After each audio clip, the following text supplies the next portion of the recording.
جی بالکل تو آپ کو یہ نیچرل ہے، انہوں نے کرنا ہے. تو اس کا حل یہ ہے کہ میں اپنے پاؤں پہ کھڑی ہوں، میں اپنا چینل بنا لوں. جی اب میں آہستہ آہستہ اس چیز پہ آتی جا رہی ہوں کہ کوئی اپنے، وہ کہتے ہیں نا گھوڑا گھاس سے دوستی کرے گا تو کھائے گا کیا. جی بالکل ایسے اگر لوگ اپنے پلیٹ فارم یا اپنے جو چیزیں ہیں وہ مجھے استعمال کرنے دیں تو پھر وہ کیا کریں گے. بے شک تو مجھے اگر استعمال کرنی ہے تو مجھے یہ سورسز، یہ پلیٹ فارمز خود اپنے بنانا ہوں گے. جی بالکل جو اللہ تعالیٰ میری مدد کرتے جا رہے ہیں. مجھے اب سمجھ آ گئی ہے کہ دوسرے کے پلیٹ فارم پہ آپ مس یوز نہیں کر سکتے، آپ اس کو نہیں بول سکتے، اس آپ کو رائٹ ہی نہیں ہے. جی جی جی جی. اچھا میڈم جی، آپ سے میرا ایک اور سوال ہے جی جی کہ میں نے آپ کی ویڈیوز میں بھی سنا ہے لیکن مجھے اس بارے میں خاص کسی نے معلومات نہیں دی.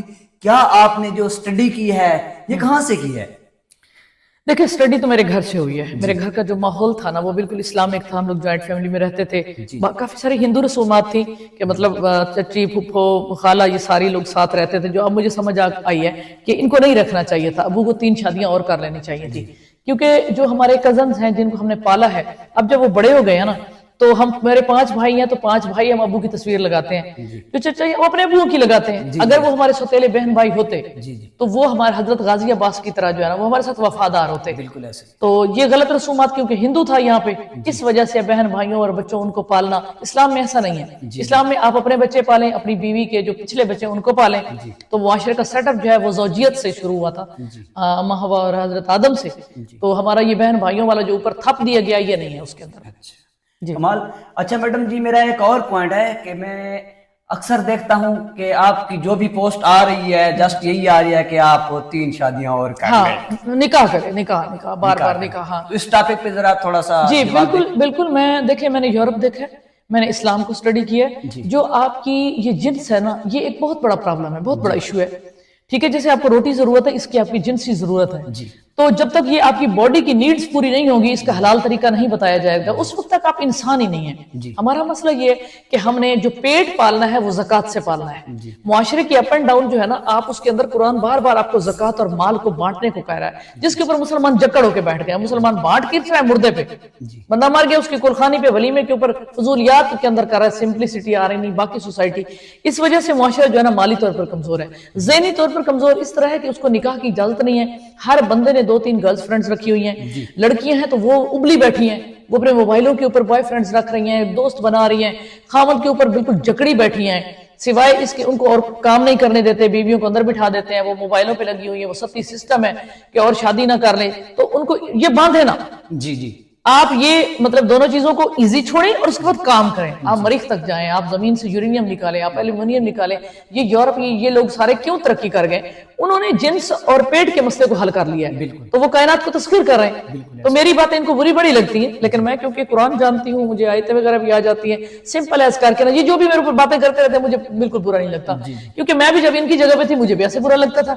ایک آپ انہونی چیزیں باتیں کر رہے ہیں تو پھر جب حضور صلی اللہ علیہ وسلم کا نام آتا ہے، کیونکہ ادھر جو مرد اور شادیاں کر لیتے ہیں اس کو غلط کہا جاتا ہے، جو عورتیں طلاق یافتہ ہیں ان کو برا کہا جاتا ہے. تو میں نے ایگزامپل ہی اپنے آقا صلی اللہ علیہ وسلم کی رکھی کہ آپ نے 13 نکاح کیے، آپ نے 2 طلاقیں دی، آپ نے 11 شادیاں کی.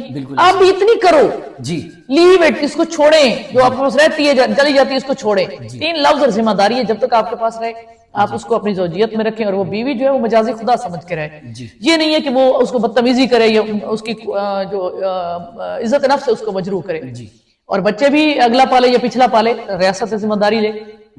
اور مطلب اس طرح کا میرا ہے بڑا کامنلی، کوئی ذرا بھی مشکل نہیں ہے، کیونکہ میں یورپ وغیرہ میں دیکھ کے آئی ہوں. ان لوگوں نے زنا کو عام کر دیا جو حرام ہے، جس کی وجہ سے وہ سور کھاتے ہیں، بے برکتی ہے ان کے. جتنا بھی پیسہ ہے گورے کے پاس وہ میرے آقا کا کہنا تو نہیں مان رہا، یہ ان کے لیے بہت بڑی سزا ہے. تو مسلمان جتنا کچھ بھی ہے، اتنا زنا بھی ہو رہا ہے، کچھ کے باوجود پھر بھی ان کے لیے ایک بہت بڑا چیلنج ہے، کیونکہ اللہ رسول سے پیار کرتے ہیں. مسلمان مجھے اس لیے اچھے لگتے ہیں کہ اللہ کے نظام پر یقین رکھتے ہیں اور حضور صلی اللہ علیہ وسلم کو ختم النبیین کہتے ہیں. تو I love these people. میں پڑھی لکھی ہوں، آپ بھی پڑھے لکھے ہیں، سارے ان کو سمجھانا اتنا مشکل نہیں ہے. چند عرصے میں I want کہ 10 سال کے اندر اسلام نافذ ہو جائے. بالکل ایسے وہ صرف مولوی اور ذاکر بتا نہیں پا رہے تھے، علماء بتا نہیں پا رہے تھے. تو ہم پڑھے لکھے لوگ، کچھ میں محنت کر رہی ہوں، کچھ آپ لوگ کریں، کچھ سوسائٹی کرے. کرے, کچھ اللہ مدد دے گا. آئی وانٹ کہ اگلے 10 سالوں کے اندر پاکستان کے اندر کم از کم جو ہے نا وہ اسلامک سسٹم نافذ ہو جائے. جی گڈ. اللہ کرے آمین. جی اچھا میڈم جی ایک میرا ایک اور سوال ہے, کیونکہ میں اکثر زیادہ تر آپ کی پوسٹیں وغیرہ دیکھتا رہتا ہوں سوشل میڈیا پہ, تو مجھے ویسے بھی کافی ساری آپ کی پوسٹیں دیکھ کے کافی سارا نالج ملا ہے, اور جس کی وجہ سے میں نے کوشش کی ہے آپ سے ٹائم لینے کی. آپ کی بھی محبت ہے, جب میں نے کال کی تو آپ نے پہلی کال میری پک کی اور آپ نے ٹائم بھی دیا, آپ کا بہت قیمتی وقت تھا. لیکن میں نے ایک اور ایک پوسٹ دیکھی ہے جس پہ آپ نے لکھا ہوا تھا کہ میرے پاس ایک این جی اوز ہے, اس این جی اوز کے حوالے سے مقصد لوگ میری سپورٹ کریں, اپنے فنڈنگ جو ہے یہ جو اپنا زکوٰۃ وغیرہ ہے یہ یہاں پہ جمع کروائیں, اور ہم رمضان پروجیکٹ اسٹارٹ کر رہے ہیں. تو اس حوالے سے آپ کیا میسج دینا چاہیں گے ان لوگوں کو؟ جی بالکل بالکل سر, میں نے 2010 میں یہ این جی او رجسٹرڈ کروائی تھی, لیکن مجھے آج تک اس کے اندر فنڈنگ نہیں ہوئی. جی کیونکہ لوگ کہتے تھے ڈونر آئے گا ڈونر آئے گا, انگریز سے پیسہ لینا مجھے اچھا نہیں لگتا تھا. اور پھر بھی ان کی اتنی میں نے پیسے خرچ کیے, سارا کچھ کیا, فنڈنگ لینا اتنا مشکل ہے, اتنا کچھ آپ کو دکھانا پڑتا ہے کہ آپ نے اپنی غربت کی کہانی ننگا کر کے لوگوں کو رکھ دیا. بالکل ایسے ہی. پھر میں نے اور اپنے ٹولز, میں عورت تھی, کمزور تھی, میں نے کہا کہ میری عزت میرے لیے بہت وہ ہے, پالیٹکس کے ذریعے میں لوگوں کی مدد کروں. پالیٹکس میں آ گئی, ادھر بھی یہی حالت ہے کہ کوئی آگے آنے نہیں دیتا سارا. تو اب میں نے یہ مطلب اپنے آپ کو مضبوط کر لیا ہے, وکالت بھی کر لی ہے, یہاں پہ ٹیگ لگا لیا. آپ ایڈوکیٹ بھی ہیں؟ جی میں ایڈوکیٹ ہوں الحمدللہ, اور سارا لا مجھے آتا ہے. یہ میں نے اپنا دیرا گھر یہ سیاسی ایک نیچے وہ بنا لی ہے. اب اس کو میں دوبارہ وہ رجسٹرڈ کر, میرے اپنے سورسز آف انکم بھی ہو گئے ہیں. لائک میرا اپنا وظیفہ اپنے والد صاحب کی زمینوں سے بھی آتا ہے, اسٹیٹ لائف میں اپنی جاب کی بھی کرتی ہوں. تو یہ میں نے یہ کیا کہ اس میں سے جو چیریٹی ہو اس میں سے میں 1 روپیہ بھی نہ کھاؤں بلکہ دوں. موسٹلی این جی اوز بناتے ہیں تو وہ اس میں سے بیچارے, کیونکہ ان کو تنخواہ نہیں دی جاتی, وہ خود بھی کھاتے ہیں.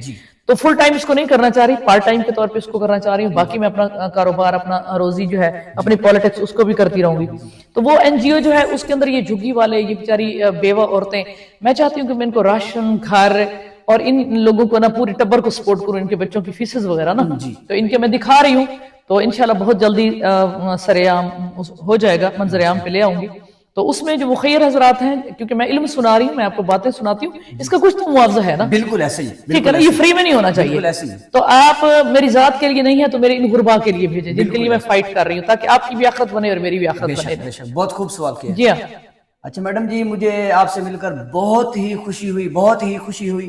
تو میں انشاءاللہ خود بھی کوشش کر رہا ہوں, کروں گا, اور آپ کے ساتھ جتنا ٹائم میں میری کوشش رہے گی, جب تک زندہ رہوں گا انشاءاللہ میں وعدہ کرتا ہوں کہ کوشش در کوشش کرتا رہوں گا. جس طرح کے بھی لوگ ملیں گے, جیسے بھی لوگ ملیں گے, اچھے اچھے لوگ ڈھونڈ کر انشاءاللہ ضرور ان کو آپ کی جو این جی اوز ہے, آپ کا جو اس ٹائم یعنی کہ ایک ایکٹیویٹی چل رہی ہے سوشل ورکر پہ, سوشل میڈیا کے حوالے سے, تو ہم کوشش کریں گے کہ ابھی بھی ہم اپنے جتنے ویورز ہمیں دیکھ رہے ہیں تو ان کو بھی ہم یہی میسج دینا چاہ رہے ہیں کہ جو غربا کے بچے ہیں, جو اسکول نہیں پڑھا سکتے, جن کے گھر کا کھانا نہیں ہے, اگر ہم کہیں جاتے ہیں سفر پہ تو ہمیں 10,000 روپے کی ضرورت پڑتی ہے, 10,000 کی ضرورت پڑتی ہے, تو ہم اپنی پاکٹ میں 20,000 جیب میں ڈال کے چلتے ہیں, تاکہ آگے جائیں کوئی مشکل آ جائے, کوئی اس طرح کا مسئلہ پیش آ جائے تو ہمارے پاس کچھ اضافی پیسے ہونے چاہیے. اسی طرح اگر ہم پر منتھ میں 1000 یعنی 1000 روپے بھی ہم انہی بچوں کے لیے ہم نکال کر میڈم صاحبہ کو دیتے رہیں, تو میڈم صاحبہ یہی ہمارا جو ایک صدقہ سمجھ لیں, جو بھی سمجھ لیں, اسی کو جی آپ کا مال پاک ہو رہا ہے, دوسرا معاشرہ آپ ہو رہا ہے, اچھے لوگ جیسے ہم کام کر رہے ہیں, تو ہمیں آپ کی طرف سے حوصلہ افزائی چاہیے. بالکل بالکل بالکل. اگر آپ ڈسکریج کر دیں گے تو ہم بھی مر جائیں گے, چھوڑ دیں گے, اتنا زیادہ عرصہ تو نہیں چل سکیں گے. تو اسی طرح دیکھیں کہ آمدن تو میڈم صاحبہ کی وہی ہے, اسٹیٹ لائف تے زیادہ سے زیادہ میری ذات جتنی ہے نا, میری ذات جتنی ہے, کوئی کسی کو تو نہیں, اکیلا تو نہیں پال سکتا. بالکل ایسے ہی ہے. بالکل حضور صلی اللہ علیہ وسلم نے حضرت بی بی خدیجہ کی ساری جائیداد لگا دی, باقی صحابہ کرام ان لوگوں نے پیسے دیے تھے. جی جی جی. ہم مسلمان ہیں, ہم ایک دوسرے کو چیریٹی میں مدد کر, جو آپ نہیں کر سکتے. آپ کو نہیں پتا جھگیوں والے کہاں بیٹھے ہیں, کس کس بچے کا, میں سارا دن ہمارے پاس یہ ڈیٹا ہے. جی. تو آپ اپنی زکات چپ کر کے آپ کو بھیج دیں, اللہ کے لیے آپ نے بھیجیے. اس میں آپ کو نمبر بنانے کی کیا ضرورت ہے, جو انگریز گورا وہاں سے بھیج رہا ہے وہ ہمارے سے پورٹ فولیو ہمارے چیک کریں. یہ وپار ہے جی, کہ آپ ہماری وہ پورٹ فولیو کو چیک کریں, ہمارا کام آپ دیکھیں, تو اس کے بعد بغیر پوچھے بھیج دیں آپ نے, اللہ کی رضا کے لیے. کون سا قیامت آ رہی ہے. جی جی بالکل. بہت خوب میڈم جی, آپ کا بہت قیمتی وقت تھا, تو ہم آپ کا شکریہ ادا کرتے ہیں. انشاءاللہ موقع ملے گا تو پھر دوبارہ آئیں گے آپ کے پاس انشاءاللہ. تو انشاءاللہ تب تک کے لیے اللہ حافظ. تھینک